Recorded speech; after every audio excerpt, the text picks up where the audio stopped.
Esengxakini zisuka nje namhlanje umcuphi kwityala lokubulawa kuka-Meyiwa, uThabo Mosia.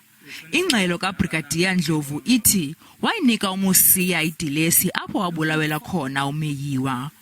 Kodwa uMosia ngaphambili waxelela iNkundla ukuba akazanga inikwe nguNdlovu le dilesi.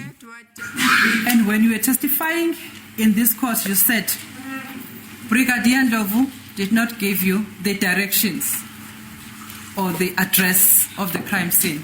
If I may rephrase my lord, the address of the crime scene. That's what you said in your examination in chief. Do you remember that? Yinyaniso leyo. uMosia uphinde wapheke sophulwa ngenkcazelo yakhe nawayiphimisela ngaphambili nalapho wayesithi wancediswa nguNdlovu kwindawo yexhwayela. Sergeant Mosia, where is the signature? Where does it say that I, as Brigadier Ndlovu, have given instructions and points to Sergeant Mosia here in this document? Where is it? Paragraph. Signature.